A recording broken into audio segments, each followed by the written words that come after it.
right. Well, I think it's probably about time to start. So we have some space for a good conversation. I'm Jamie Goodrich. I'm the director of the Humanities Center, and it's my pleasure to welcome everyone to this final brown bag for the fall 2022 semester. And today our presenter is Kathleen Hanlon-Lundberg, MD and PhD. And so I'll give her an introduction and then we will move into the presentation itself. Before she knew what biology was, Kathleen was interested in studying life in all its forms all around, especially people. She majored in biology and chemistry at the University of Wisconsin-Eau Claire, pursuant to a pre-medical education. Upon graduation, Kathleen attended the Medical College of Wisconsin in Milwaukee, earning a medical degree. She decided to specialize in obstetrics and gynecology, drawn to the opportunity for ongoing care of women and families, as well as the blended medical and surgical aspects of the field. After medical school, Dr. Hanlon-Lundberg completed an internship and residency at Cook County Hospital, Chicago's public facility. At this time, the grand, deteriorating, chaotically busy institution was something of a Wild West, providing care for persons from all corners of the world whose commonality was poverty, often under conditions of severe resource constraint. Experiences there profoundly influenced her life. Obstetrics appealed to her ever so much more than gynecology, so she specialized in maternal and fetal medicine at the University of Chicago. After medical training, Dr. Hanlon-Lundberg worked for the University of Wisconsin-Milwaukee Clinical Campus with its core population of Center City folks, as well as a large referral base. Moving with her family to Ann Arbor, she worked for the University of Michigan. At both institutions, she founded perinatal assessment centers, combining counseling, diagnostic, and monitoring services, including advanced obstetric ultrasound, genetic evaluation and testing, care coordination with related pediatric services, and fetal well-being assessment, which centered on the individual client seeking care and her family. She was integrally involved in obstetric quality assurance programs and both medical provider and client education. She also worked at the Corner Health Center, Michigan's oldest freestanding clinic for children and youth, providing obstetric, ultrasound, and perinatal consultation.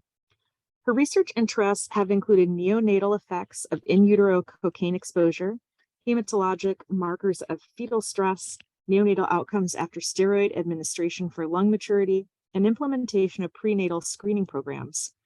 Eventually, Dr. Hanlon-Lundberg decided to return to studying medical anthropology here at Wayne State University, where she completed a doctoral degree. Her dissertation research is entitled, "To Me It Was Natural, Naturalization of Technologically Mediated Pregnancy and Birth Experience." And Dr. Hanlon-Lundberg currently teaches public health and anthropology courses here at Wayne State. And today she'll be talking to us on the topic of rising maternal mortality in the US, naturalized technologies, and embodied inequalities. And I will go ahead and let Dr. Hanlon-Lundberg take it away. Okay, Jamie, thank you so much for that introduction. Okay, so let's get on with it here. And thank you to everybody who's in the audience as well. All right, where is that advance? Here we go. All right, I would like to dedicate this talk today to my mother, Patricia Mary O'Leary Hanlon, who passed away on Monday. She was a great inspiration. She instilled in us the value of education. So through her and through her mother, I and my 6 siblings are all third-generation college graduates. In addition to that, she instilled in us the value of hard work, of sticking with things, even if the going gets tough, and of sacrifice. But most of all, she instilled in us the value of love for each other and for our fellow person, I should say. So thanks, Mom. And on we go. So what we're talking about today is rising maternal mortality, focusing on the United States. And from the little introduction there, you could kind of hear some of the background why I got interested in this subject. But I can just add that when I went from graduating from medical school to Center City, Chicago, to the chaos of Cook County Hospital, I was in complete culture shock for at least 2 years. And nothing really, it was very hard for me to make sense of what was even put things together. How can you be having your third child at age 16? How can you be having your 25th child? How can, it just, so many things just didn't really add up to me. But over time, I developed at least acceptance or a less of a drive to try to understand exactly and be more into an acceptance mode and move from there. So that was Cook County. Again, everybody there was united by poverty from all corners of the world, speaking all different languages. And we had very few interpreters, let me say. So from there at University of Chicago, I went down the road, and then I had another jolt, because there the order of the day was really separate and unequal treatment. So I really saw that the people who I had become engendered with at the county hospital were it was just a completely separate service in a completely separate physical area. And it just kind of the disparity at that point just really just was very disturbing for me to be participating in.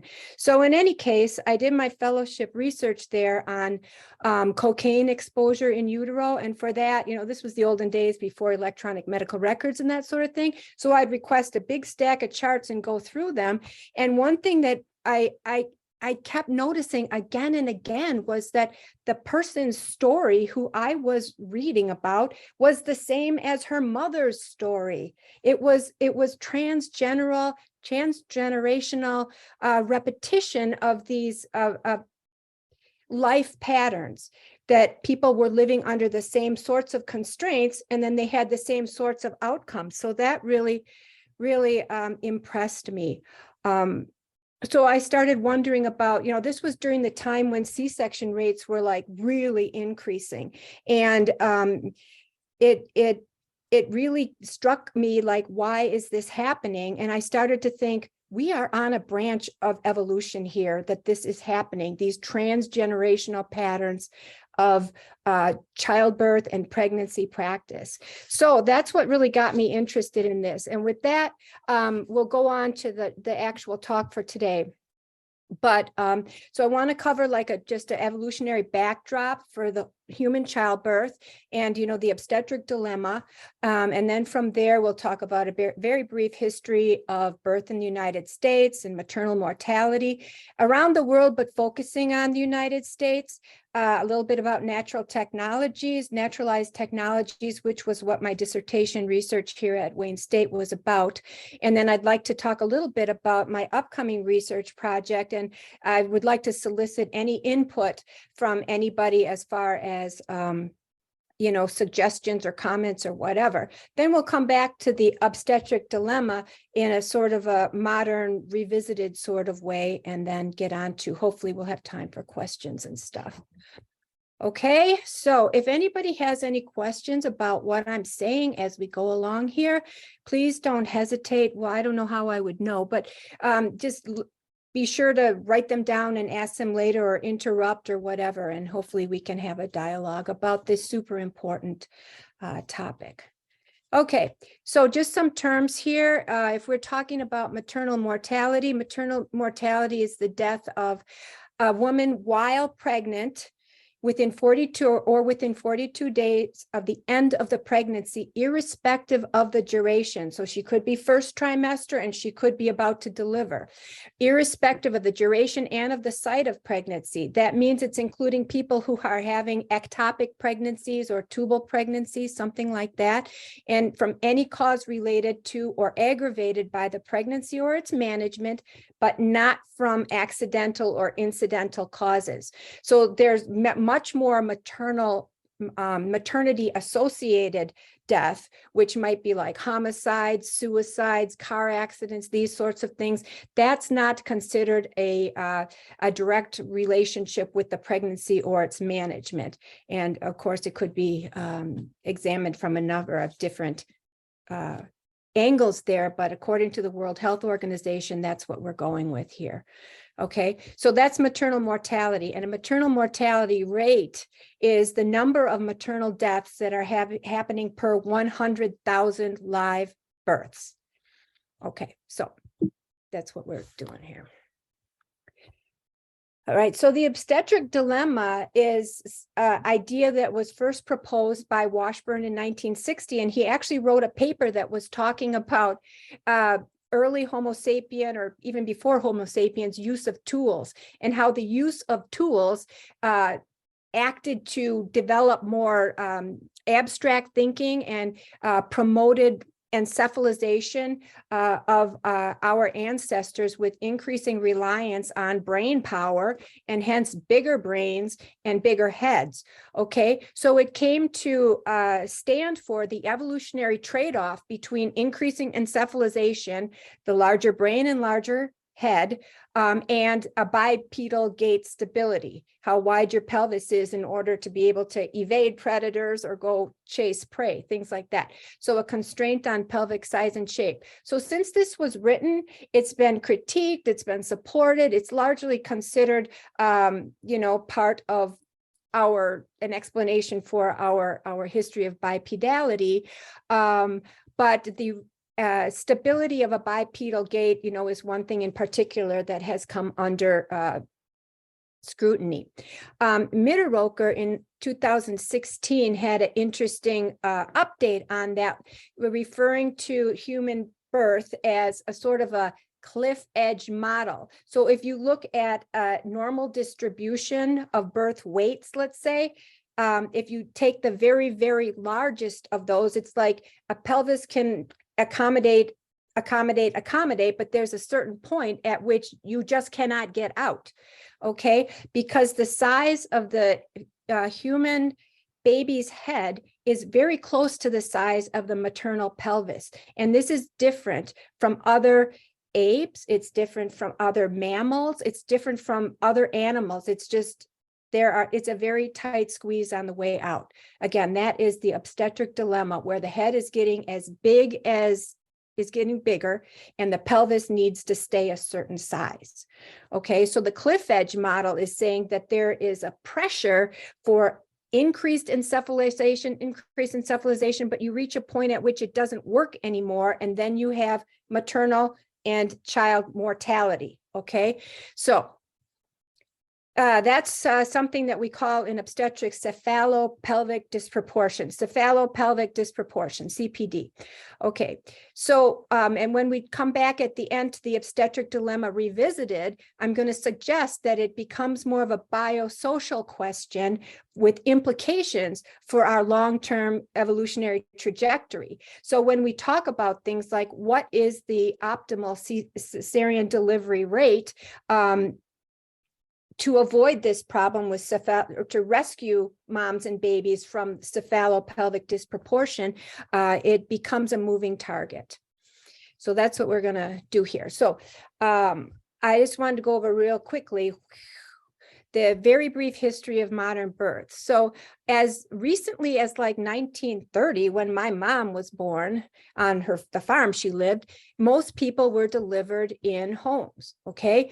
And then soon after that time, the deliveries moved into hospitals. And so now almost all babies are born in hospitals. During COVID, there was a little bit of a trend to go back towards home births and things like that, but it's still like 97, 98% of people are born, United States babies are born in hospitals.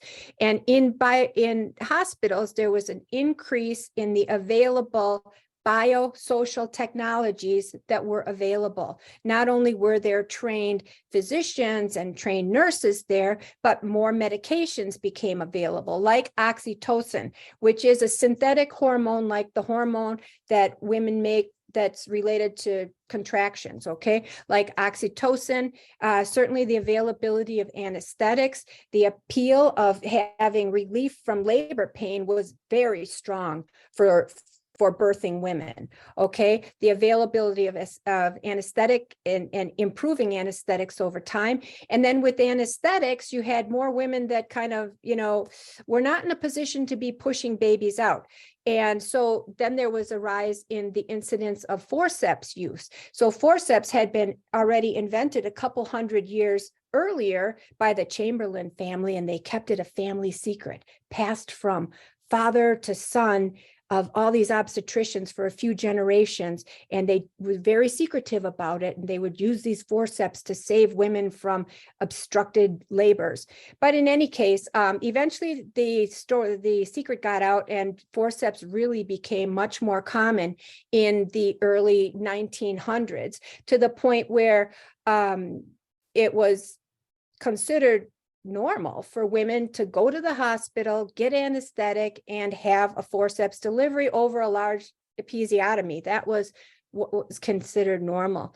Okay, so forceps came along, and then came along vacuum extractor, where you put a vacuum on the kid's head and, you know, help assist them out this way. So that's another technology that came along that people, used a lot. And then in the 1970s, electronic fetal heart rate monitoring came about. And when that happened, it was like the fetus became a patient with its own heart rate, and there were more ways that you could assess its well-being in utero. So when physicians first started listening to these babies in utero with electronic fetal heart rate monitoring, their heart rates sometimes do some kind of crazy and worrisome things, especially towards the end as their head is descending through the birth canal with this super tight squeeze. Okay, and it prompted a lot of intervention, forceps, vacuum, C-sections. All right, so at this time also C-sections, which were not that common, I think around 1970 it was about 5% or so. It really was a more ready recourse. Okay, there was improvements in blood banking, there were improvements in antibiotics, certainly anesthesia got a lot better, so it became a lot safer for moms to have C-sections, for anybody to have any kind of surgery, frankly. So that's a very brief history of modern birth, especially in the United States, but similar things happening around the world in industrialized countries. But here, with the American embrace of technology, it really found a home, found a story. So across time, there has been this time, like in the 1900s, there was a huge decrease in the incidence of maternal mortality. Okay, all these things, as far as, again, the blood banking, the antibiotics, really helped reduce the number of moms that were dying. Family size decreasing was another thing that decreased the number of women dying. So a whole number of things. But here we have a slide between 1990 and 2015. So that's what, a 25-year period. We have a global trend of decreasing maternal mortality rates, which again, it had been decreasing all this century, but we see this ongoing. The continent of Africa, minus 44%, overall in the world, minus 44%. Here for the Americas, et cetera, you see that. So in the United States, you see all these little negative numbers here. We actually have 16.7%. That's positive, so that's not so good. So when we look at global maternal mortality, these different colors are the shading for maternal mortality 0 to 10. Here we are, United States. So we keep hearing that we have such high maternal mortality, and it's higher than many of other industrialized countries here, but we're still in the 10 to 25 range. There are many other areas of the world that have significantly, terribly higher maternal mortality rates, which may be closer to what we experienced before we had all of this intervention available. Okay, but keep in mind that if you have a maternal mortality rate of what happened here? Okay, if you have a maternal mortality rate of like 1,000 out of 100,000, that's 1%. That means that 1 out of 100 women having a child dies in the process. So that is very significant, and that is something that goes on in areas of the world, today. So in perspective, here's where we are, okay? So these are the trends in pregnancy-related mortality in the United States between 1987 and 2018. I'll put myself over there. Right, so 1987, so pregnancy-related mortality has been going up. And this is actually quite shocking. Let's see, and then since that time in 2019, it went up further yet. So here we get over the threshold of 20 deaths per 100,000 live births. And as of 2020, which was the last data that's available, 23.8 per 100,000 live births. So that is definitely an increase in maternal mortality in the United States, which goes against the trend in the rest of the world. Okay, so I'm going to move this over here. So why is this happening? Basically, the reasons are unclear, and it's probably multifactorial, but certainly the identification of pregnancy has improved. I mean, we have pregnancy tests available on, every drugstore, every corner of this country pretty much. So identification of pregnancy has improved. The identification of pregnancy-related deaths has improved. And that might seem very obvious, like, can't we know if somebody was pregnant and had a pregnancy-related death? But actually, there was a great lack of standardization between all the different states for what was on their records that they even kept track of.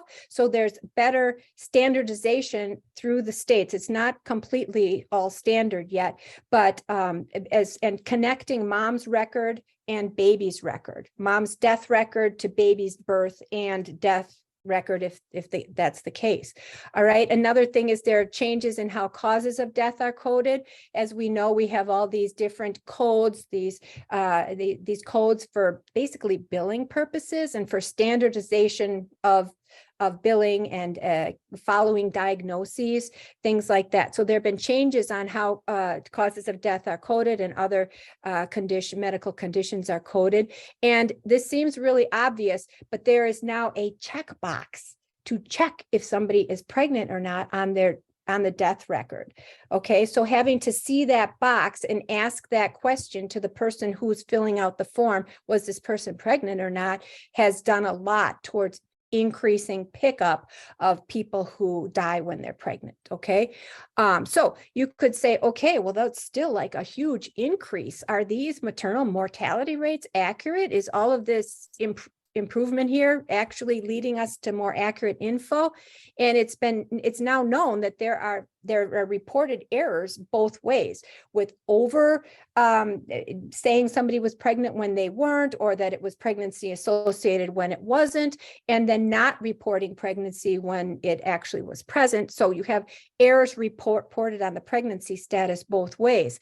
But according to McDormand and colleagues who have done a lot of work related to maternal and child outcomes for the CDC and the vital statistics of the US, they consider that overestimation of maternal mortality in this country is likely predominant. Okay, which isn't to say we don't have a problem here, but it's saying that there is some uncertainty in the degree of the problem. Okay, so why are these people dying? Why are people dying? So for a large extent, the causes of pregnancy-related death, this is looking at 2016 to 2018, but it's pretty much the same. They're the things that pregnant women die of, okay? The classic things would be bleeding. So here we have hemorrhage. And here we have infection. So sepsis is overwhelming infection. And what's the other biggie? Hypertensive disorders of pregnancy is a long time, well-known cause of maternal death. Other things that people are dying from, I have the little stars over these two, which are basically cardiac problems. So cardiac problems, cardiac myopathy. What else have we got here? We've got two that have to do with bleeding or embolic disease, which is, clots that are popping off like that and causing problems. amniotic fluid embolism, which is a cause of death where the amniotic fluid actually gets into the mom's circulation, and the immune response just causes the mom to go into shock and like die within minutes. It's terrible. So anesthesia complications are implicated in some, and then a whole category of other, of course. So women are dying from a myriad of old and emerging sorts of problems. Okay. All right. So who are these people who are newly pregnant or newly delivered and who are dying? So if you look at the pregnancy-related mortality ratio by race and ethnicity, and again, this is looking at 2016 to 18, but it's about the same at this point. But these are statistics that we've been hearing about a lot over the last years. But the rate is highest for non-Hispanic Black women, 41.4, and again, that's per 100,000 live births. Okay, non-Hispanic American Indian or Native Alaskan, and non-Hispanic Asian or Pacific Islanders, and then we have non-Hispanic white, and the lowest maternal mortality rates of all are incurred to Hispanic women. So again, there are definite differences by race and ethnicity. Yeah. So in addition to race and ethnicity, there are a whole host of other social locations which increase the chances that a pregnant person or recently delivered person is going to die related to that pregnancy. And something that people don't often think about, but women living in rural areas are susceptible to access difficulties or a myriad of things that cause them to have increased risk. So if you look at large central metropolitan areas where sometimes people think, oh, center cities are the place where most of these problems are happening, the rate there is something like 15.7% per 100,000 persons delivering a live birth. But in rural areas, it's 24.4. So there's a higher risk of maternal mortality in rural areas than there are in central metro areas, which alludes to access for one potential thing. Okay, and then the lowest risk is in the metro fringe areas or the near suburbs, where a rate of 13.8.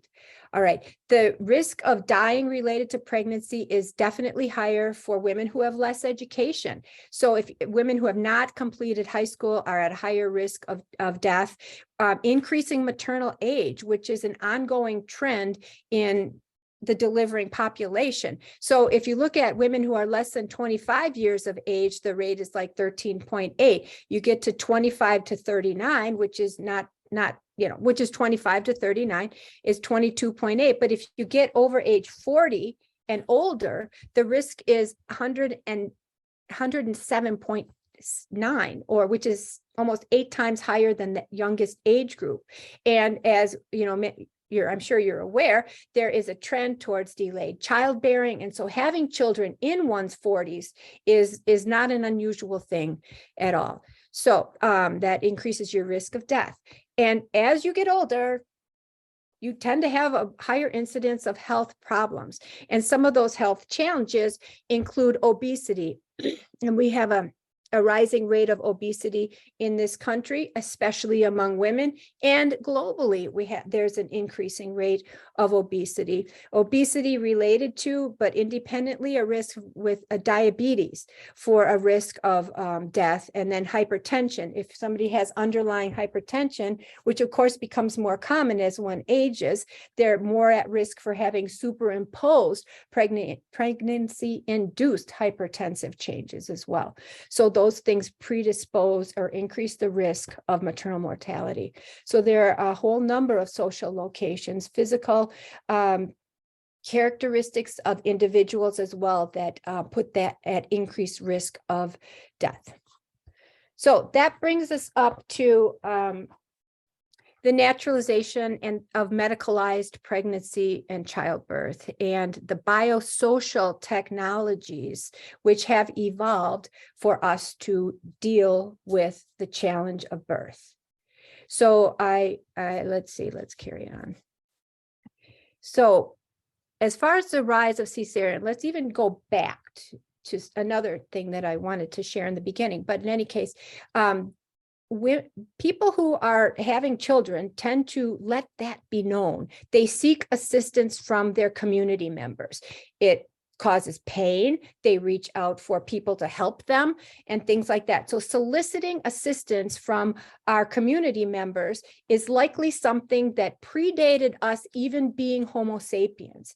So needing assistance with relatively large fetuses birthing is something that has benefited from community assistance. Okay, so through history, there have, when we get into historical periods, recruiting a family member or a community member who has experience with this is the way it usually is. There are certainly exceptions. Some cultures might have a tradition of people going by themselves into the environment and having their child and coming back, but that is definitely the exception. Interestingly, there's a trend now for people to do free birth where the woman is plans to have her own delivery by herself. Anyways, that's a trend, but that is not a mainstream thing. Okay, so anyway, so then we came up to the rise of C-section. So in the United States, before like 1900, before we had antibiotics, before we had reliable anesthesia or transfusion technology, C-section was a rare thing, and it was usually considered perimortem, to save the kid, to save the baby. And as of 1970, again, the rate was about 5%. And then once C-section came on board, it was, maternal and infant mortality declined dramatically because it was life-saving for moms and babies, for many of them. Okay, so maternal mortality, levels off at the time when the C-section rate was around 20%. But in 1982, the C-section rate continued to go up and up and up and up, so that again, now in 2021, our rate of C-section is something like 32. So basically 1 in 3 babies is born abdominally through abdominal surgery rather than having a vaginal delivery. So if you take a look at what's going on in the United States and compare that to what's happening worldwide, the rest of the world is in that same track. So where C-section is not readily available, obstructed and prolonged labor continue to be important causes of maternal mortality and morbidity. Okay, not quite dead yet, but suffering, sometimes lifelong sequelae. So obstetric or obstructed and prolonged labor might end up resulting in sepsis and death from infection. It might end up resulting in hemorrhage and death from bleeding out. It might result in cardiac problems that are manifest that way. So it's related to a number of those final pathways that we talked about earlier. Okay, so worldwide, 1 in 5 babies is now born by cesarean. 1 in 5 babies in the whole wide world, which is 2 to 3 times the target rate that was identified by the World Health Organization in 2015 as being the rate at which, up to that point, you're helping people, but beyond that point, there's no evidence of helping people, and you would likely be incurring more of the risk from the procedure itself. Okay, every time you have surgery, you got a risk of infection, you got a risk of bleeding, you got a risk of damage to your internal organs. These are just things that come along with surgery. So 1 in 5 babies are born by C-section around the world, and by 2030, which is just around the corner, it's anticipated to be 28.5%. So the world we're all sort of in the same boat here. So I just want to touch a little bit on my the thinking about all this stuff made me, contributed to how I came up with my dissertation project, which was looking at the attitudes, practices, and outcomes of women who were recently delivered. So in a way, this is a snapshot like right before COVID, because it was looking at people who had delivered in the 2 years before that. And the quote here came from a woman who actually, and she ended up having being induced and having all this different stuff, and then she ended up with a C-section, but she said, to me it was natural. So they're changing ideas of what is a natural birth. Okay, so it was in-depth interviews with people. There were 22 people that were having their first child, and actually the risk of lots of different problems is highest with the first child. So despite many people saying that they wanted to have natural practices around their pregnancy and delivery, they wanted to, just do things the way their births were very technologically mediated, as was the whole pregnancy. So even before conception, people are monitoring on their phones, sending in information to these proprietary companies, sometimes monitoring their physiologic signs for any sign of pregnancy. Many people are, of course, half of pregnancies in this country are unplanned, so they wouldn't necessarily be doing this, but it was very common. People seek online information. If they have a question, they right away go to their Google. Multiple people told me, I would ask my mom, but she had her children so long ago, it didn't seem relevant. So prioritizing online information over traditional sources was really common. And then again, we have the technologies of even that very first ultrasound, when the little conceptus or little embryo was probably, like 6 or 7 weeks old when you should be able to see the heartbeat by that time. The little embryo takes on an identity, a separate identity from the mom. Okay, it becomes a family member. It's not an embryo, it's a baby. And when you see it at the 20-week ultrasound, then you see the fingers and the face and all the genitalia, of course, the main attraction. You see that the kid takes on an increasing social identity. So, and another way that people were really seeking technological intervention was in labor management, and with epidurals, of course, providing a lot of relief. But now having nitrous oxide is very common, and you just breathe it. And so people just thought of it as breathing the air, but it's actually nitrous oxide, which is,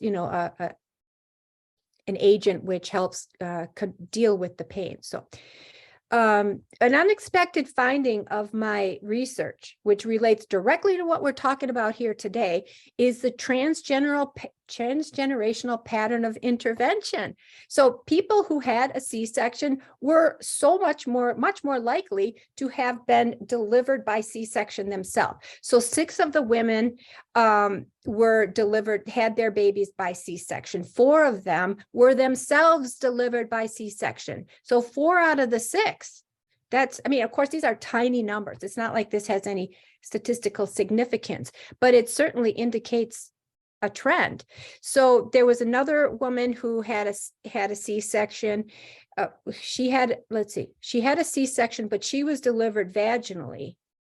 But she had what I would say is a near miss, where it was hard to say exactly what happened from her story, but there was a lot of bleeding. There were multiple transfusions. It was a pretty early induction that led to the C-section. And then these transfusions and being in the hospital for 5 days and hardly walking and things like that. So her mother, although this patient was delivered by C-section, 2 later kids were delivered by C-section. So that mom had C-sections. You see what I'm saying? Okay, so there was another woman who was herself delivered by C-section who had a vaginal delivery at home because she really wanted to avoid a C-section. So she had a vaginal delivery at home, but then had a serious tear between her vagina and her rectum. And so she ended up going into the hospital emergently for repair of this tear. So that was unfortunate. So all these people ended, all 6 of the people who were delivered by C-section have a connection with operative or interventive deliveries. Okay, they're in this little series of only 22 people. There was only one person who had forceps, and she was delivered by forceps herself. And she said, the story is exactly like what my mom told me happened with her. So transgenerational patterns of intervention. So the bottom line here is that these reproductive technologies become embodied and reproduced, okay? It becomes a self-replicating biological and cultural practice. There's a relationship with the social location of the mom. There's a relationship with the individual medical conditions that the mom has embodied. And there are definitely, environmental factors that are coming into all of this. In any case, the intergenerational birth stories that people hear from their friends, that they hear from their mom, that they hear from their aunts, naturalize whatever it was, and they contribute to what the expectations are for that individual. So the intergenerational birth stories naturalize the experience, comes to set expectations. So in this current study that I would like to do, that I'm planning on here, is looking at transgenerational patterns of birth intervention. Now, you might think that this has been done and you could just look up online and say, what's my chance of having a C-section if my mom had a C-section? But it's actually harder to do than you might think, and there is not a lot of literature on it. Linking mom's birth records with her own birth records or her mother's birth records is just something that's harder to do than you might think. So the main study questions that I'm looking at here are just very straightforwardly, is there a difference in the incidence of C-section between persons who were themselves delivered abdominally or by C-section compared to those who delivered vaginally? Very straightforward question. And then how might this emergent transgenerational pattern of delivery relate to the mom's social location and also relate to the indication for operative delivery? And then on the bigger picture, it would possibly provide some insight on how increasing human dependence on operative delivery could be interpreted through a medical anthropology, and evolutionary medical kind of lens. So what I'm looking at doing, and if anybody has any suggestions here, I'm all ears, is basically do a survey research. Just ask people, okay, because access to large databases would be nice, but when we don't have that, we might work around it. So a survey-based research looking at anybody who has had a kid in the United States who was themselves born in the United States, and looking at the birth outcomes, like the mode of delivery for each child, and then asking how was that individual delivered from their own mom, and then soliciting some sociodemographic information to look for secondary outcomes. Okay, so I'm planning on doing two methodological approaches here, the larger number, hopefully, with an anonymous electronic survey, but then also doing some in-person surveys, looking at the same information for any potential differences that might emerge from the different ways of approaching the data. Okay, so now to come back to the obstetric dilemma, is to consider the evolutionary trade-offs in maternal mortality, and we didn't talk about morbidity here, but maternal mortality and morbidity, which is definitely averted by C-section, even though some of this mortality and morbidity is actually caused by such. The amount caused by C-section, let's hope, remains much smaller than the number of people, moms and babies, who are benefited by it. Okay, so in any case, cesarean removes the constraints that are imposed by the maternal pelvis and constraints on fetal size. So maternal pelvises have no pressure to get any bigger. Maternal and fetal factors that contribute to C-section, such as obesity, such as diabetes, such as increasing maternal age, are all increasing. Okay, so there's definitely going to be pressure for bigger babies coming along. When we've had previous nodes of evolution, all through time, usually they've come with a gradual shift in the prevalence of certain traits that favor survival and favor successful reproduction. And it happens over generations and generations and generations and like deep time. But what's happening here with operative delivery is happening very fast. It's faster than the blink of an evolutionary eye. It's happening in the past 50 years. That's 2 generations. But because things that have to do directly with reproduction are quite heritable, it's happening fast. So what control does how much agentive control that the individual has in being able to determine if they want to have a C-section or not? How much is determined by structures of care, the health insurance companies, the people who want to schedule their labor and delivery units with maximum efficiency, the doctors and nurses who want to do their thing and go home, all these different things. It becomes these different independently acting power structures act to kind of make it hard for some people to advocate for their own best interest. And especially if you're coming from a compromised situation where you don't have a lot of educational background, especially medical educational background, you might be more susceptible to this. So there are systemic contributors related to people's economic status. There are these educational disparities that factor into this as well.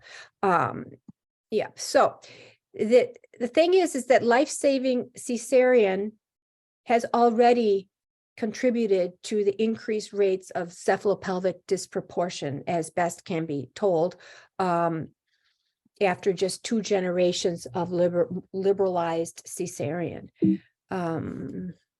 Yeah, so this is the caveat here, is that this has already contributed to increased rates of cephalopelvic disproportion. But these embodied inequities that we've been talking about related to social location and whatnot, related to accessibility of the biosocial, the cultural and the physical technologies we have contribute to the differences in maternal and child outcomes. This has been characterized as too much too soon, like in industrialized countries where, recourse to induction and then all these medications and then an epidural and then a C-section, et cetera, too much too soon. And this is also happening with the affluent segments of developing countries. And that compares to the other impetus in the world, the other trend, your reversing trend, hopefully, which is too little too late in developing countries and in disadvantaged segments of our own country where people just don't have access. And by the time they do, we got a problem on our hands. So this is why I'm suggesting that there is no optimal cesarean section rate. It's going to be an upwardly moving target for the foreseeable future. We are going to become increasingly dependent on these naturalized biosocial technologies. C-section is just another option for your birth plan here. It's contingent on the ready availability of these things going forward forever into the future. Okay. And then changes, if we do have something happen that changes accessibility for all or part of our society, our people on earth to make avail of these technologies, I mean, it's going to be a problem here. So yeah, that's the modern obstetric dilemma that I would suggest we are facing now. And that's it. So I want to thank you so much for listening to this presentation of something that I have been thinking about for literally decades. And if anybody has any questions or comments, I'm happy to entertain. Thank you so much, Kathleen, for a really rich and wonderful presentation. I have a question, but we have such a large audience. I don't want to cut anyone else off. So I'd like to open it up and see who might have questions for our presenter.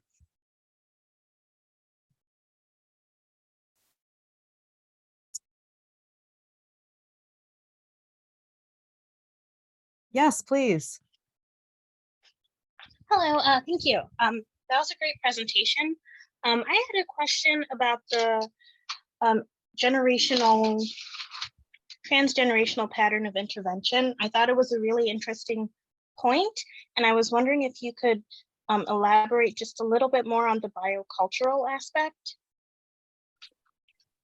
Yeah, okay. I can give you an example of one of the persons that I interviewed in depth, and I had such a wide people from really different social locations of those 22 people who participated in this study. But this woman had actually immigrated from Mexico, and she married a person from Michigan. So here she was, but in her culture, everybody had C-sections. She was a twin. Her mother had a C-section for her. Her sisters, her aunts had C-sections. Her mother had C-sections. So actually, Mexico has a very high C-section rate for affluent persons. It's very, very related to your income. All right. So she came here and she wanted, I think the bottom line is she thought she should have a C-section because that's what everybody does. That's growing up. That was an expectation.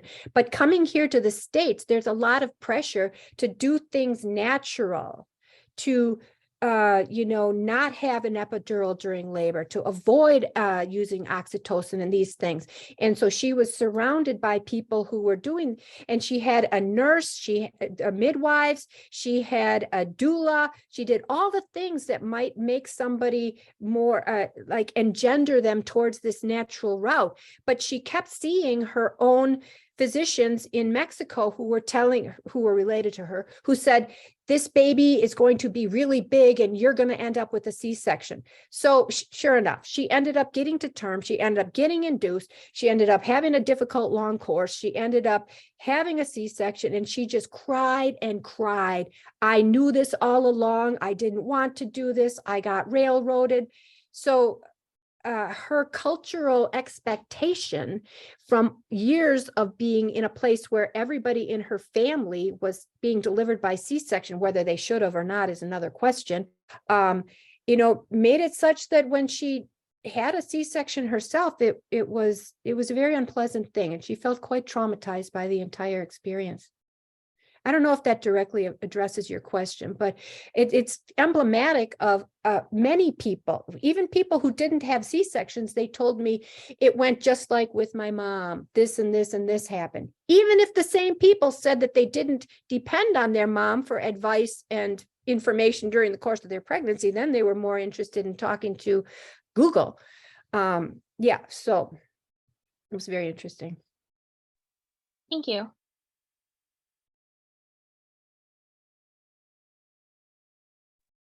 Other questions?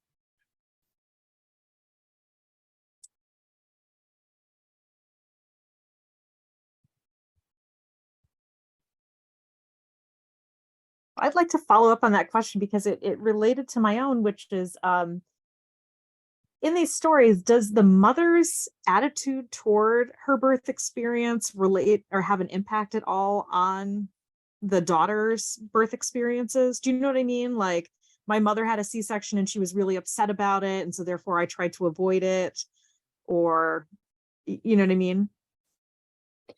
Yes, and I would say it goes the other way too. So, for example, there was one woman who said, her mom has 5 kids and everybody had a normal delivery and everything was fine. And her sisters had deliveries and everything was fine. She expected everything to be fine. And she even had a medical condition which increased her chances of ending up, having intervention done. But everything went fine. And it was just super beautiful on the other end. So as far as people who were unhappy, usually when people experience a healthy baby, everything is forgotten. I won't say everything is forgotten, but the joy of having a healthy child sort of justifies everything that went before. It's like the end justifies the mean. And when it happens that way, then you say, this must be the way to do it because, look at this outcome for me. This is what happened with me. And so then again, people probably sharing this story because, people tell their birth stories. It's kind of a fun thing. It's a genre, but being exposed to this over time. But I think that once you have the kid, most of the time people are just happy that they had, and they look at the C-section often as being their savior for the thing that caused them to have the healthy kid, whether it would have been healthy if they would have waited another hour or not been induced in the first place. We don't really know that. But when you have a good outcome, it colors everything that went before it in a different light. That makes sense. Thank you. I think we have time for another question. Hi, Can you hear me? Yes. Yeah. Hi, Kathy. I have a question about technology. Do you think that your research is suggesting that there's a pendulum where there's too much technology? And do you think, what do you think of that? That's sort of Yeah. what's on my brain is like, are we overdoing technology? Is that the cause of some of these? Yeah, I can see that. And certainly with different, technologies, sometimes we embrace it so much and then we go one way and the pendulum swings the other way.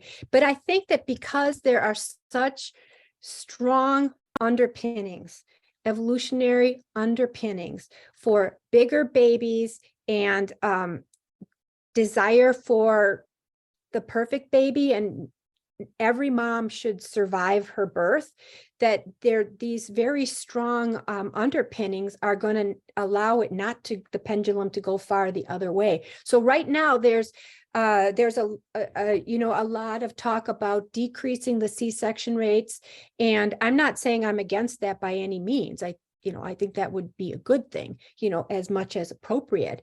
But again, because of all these different reasons for why people are getting C-sections, I just don't see it going the other way. And so abdominal delivery is going to be a easier and easier recourse, and it'll become safer and safer. And we will see more and more complications of the procedure itself, which will cause a backlash. But for the most part, I think that we're going to keep going in the direction of operative delivery.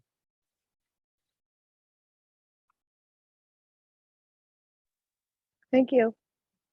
Thank you.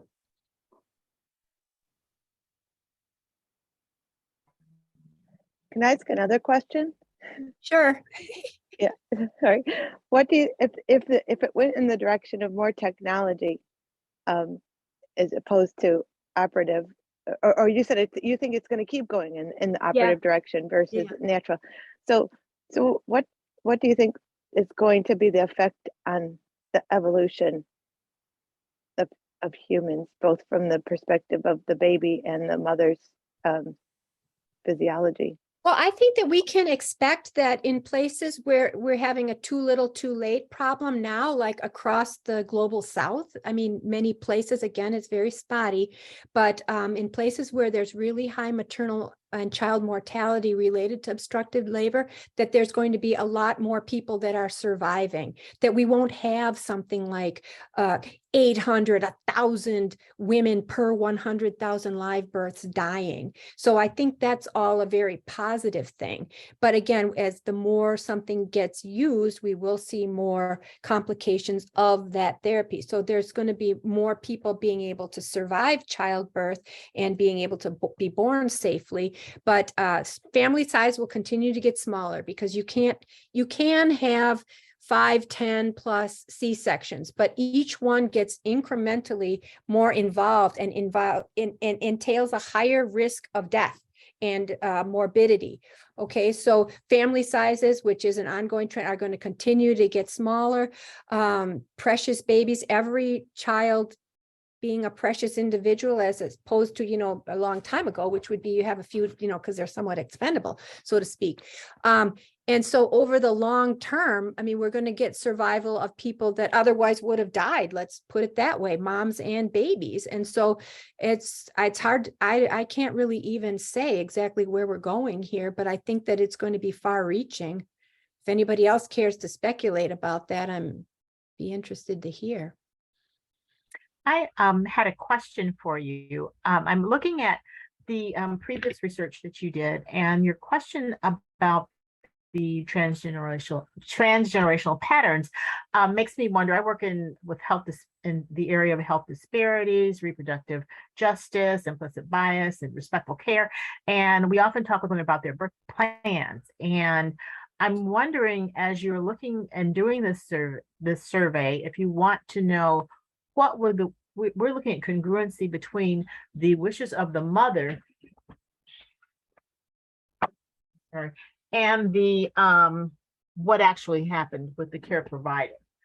Yeah, so that was actually pretty much what I was asking people. So I talked to them, what they're looking for, starting from periconceptually and through the course of the pregnancy, and then what happened towards the end, and then all the way through the postpartum period. How did they reflect on it? Mhm. So that was actually exactly what I was looking for in my dissertation research. And again, it was a very similar story with people wanting to have natural birth, but they were quite ready to abandon that plan when things changed, like they actually felt labor pain. Mhm. Right. Yeah, or what was another? I think also that they wanted to do things, I'm just groping everybody together here, but they wanted to do things natural, but they didn't see how technology was already so ingrained in their way of being that they didn't even recognize it as such. This business of putting into your phone exactly when your last period was and what's the quality of your cervical mucus and all these different things, and people keeping 50 pregnancy tests on stock for when their period is 5 minutes late and things like this. So they have already had taken in and naturalized so many technologies. And of course, the phone, for looking up any little question had become so much part of their approach that they didn't even recognize their phone and looking up stuff online as utilizing technology. So then I think that when we start thinking about other forms of technology, we have the ultrasound, and then that's really fun, and people generally want to have as many as they can. And then we want to have, just testing for this, that, and the other thing. By the time you come to delivery and people have their due date and they've got that ingrained in their brain, and this is when it's supposed to happen, people have work schedules, their partner has work schedules, their parent has taken off to come be with them during this time, their best friends flying in, so all these different things are happening that they readily jettison plans for natural, whatever that means, or maybe not even jettison. It's more like it takes on a different meaning. What is natural? So then you consider, okay, well, I had an epidural, but I had a natural birth, where some people would say natural birth means you're not having an epidural. Or some people even say having a C-section is a natural thing now, So their conception of what is natural changes when need be. That was what I found. But I'm thinking that if you're looking at a transgenerational pattern, you'd want to be able to have those that you interview be able to correlate, or to be able to say that, I developed this birth pattern in part because of what happened with my mom or someone in my family that was some previous birth experience. So to know what their birth pattern, what their birth plan is, and to see how that correlated with what actually occurred. As you're saying, obviously, I've worked in labor and delivery for a long time, and women are often very relieved to have a C-section because they're scared. They're afraid that they're not going to be able to deliver the baby, or the baby's not going to be okay. So the C-section is like the savior. It's going to come. And even the women who come in absolutely determined not to have a C-section, I want to have a vaginal birth. But then when things start going awry, the heart rate starts to drop, there are other concerns, the baby's not progressing, then they feel like, I know, but this is often a relief for them. It saves the baby's life and their estimation. And sometimes, and many times it does in reality save the baby's life, depending on the condition. Yeah, I would say with the small number of people I had, people like they reflected on when I asked them, their own birth and what their mother told them, but that wasn't something that seemed to emerge spontaneously. And when they came up with their birth plans, and of course, birth plans is a whole nother discussion, that used to be quite contentious, but now you just download them from any old site about, check off this box and that box for what you want, which, is kind of like a consumerist sort of approach to, I want this and this and this and this, and the birth photographer and all these different things. Yeah, it tends to fix in people's minds where it was intended to help protect people from the pressures of the institution, making them do stuff that they may not have wanted to do. And they can indicate before they're in the throes of labor what it is they want. But in some cases, what it's come out to be, and I refer back to that lady from the lady with the birth plan. She wanted a birth plan of having a C-section, but it wasn't really anything that anybody she was working with heard her say. Right. So I don't know, nobody said my mom had this experience, so I want that, except for the lady who ended up with the rectovaginal fistula.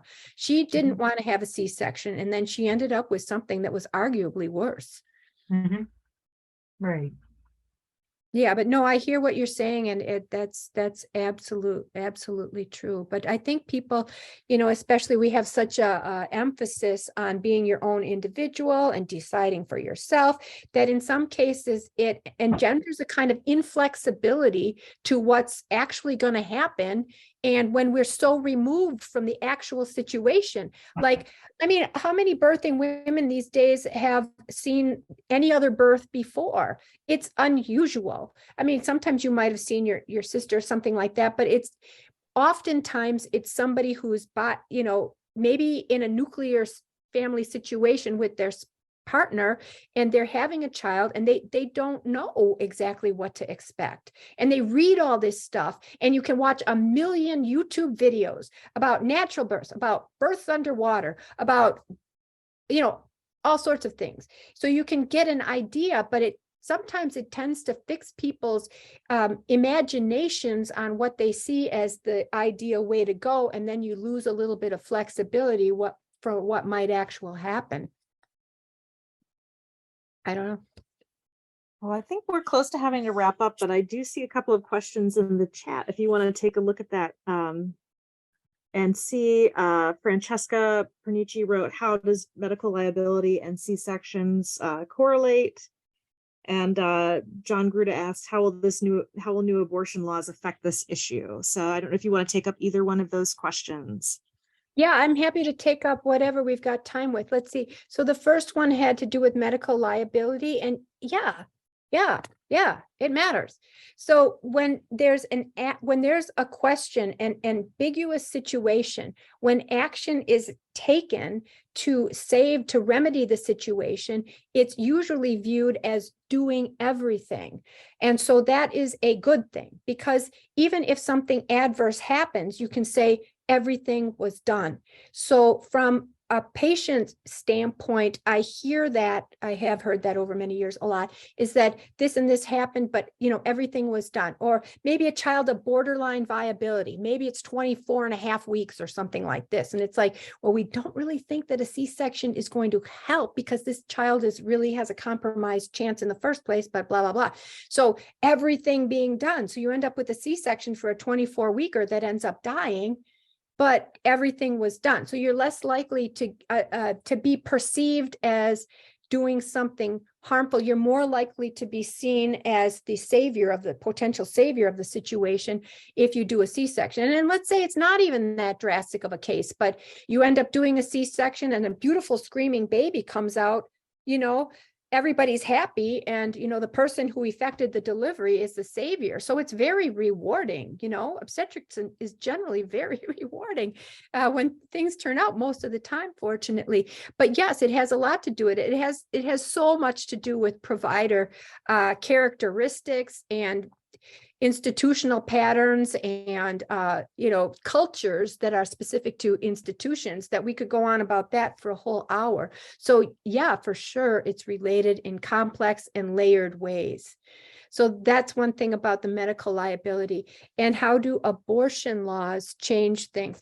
I think that the one way, we'll see how this all works out, but one way that change in abortion laws is going to affect maternal mortality will be that there will be more women who are not able to end a pregnancy that they do not want to carry or feel incapable of carrying, who will therefore carry the pregnancy on. We know that the risk of dying from pregnancy is much higher if you carry a child to term than it is if you have an early first trimester pregnancy termination under medical care. Okay, the risk is very, very small compared to having a birth at term is significantly higher by comparison. So if you have more people that are having undesired pregnancies, it doesn't happen randomly across the spectrum. Women of means will have pregnancy terminations when they see fit. If they have to change states, if they have to do it clandestinely, whatever, they will have access regardless. It's been that way all through time, as far as I know.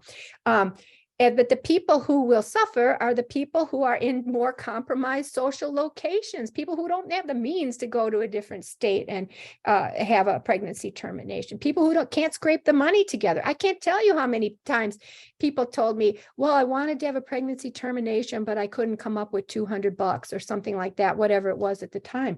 So yeah, that's going to have ramifications. It's a little hard to say the extent of them, but one thing is for sure, that the people who will be most adversely affected are the people who are in the most compromised situations in the first place, unfortunately. Well, thank you for that. I think we probably are at the end of our time here. Unless there's something else you wanted to say, I don't want to cut you off.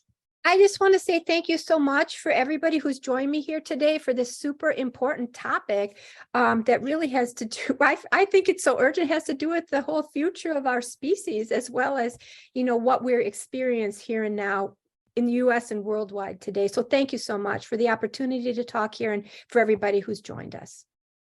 Well, thank you for a really fascinating talk. It's opened my eyes to a lot of things, including my own personal experiences, and I think it's just profoundly important work. So I really appreciate you giving us the chance to hear your work and to engage with you in the Q&A. So I'd like to thank Dr. Hanlon-Lundberg again for this talk and give her a round of applause. Thank you. Thank you. And we'll close this one out. Goodbye, everybody. Thank you. Thanks. Yeah. All right. Well, thanks for hosting. Yes, you're very welcome. Goodbye. All right. Yep. Bye.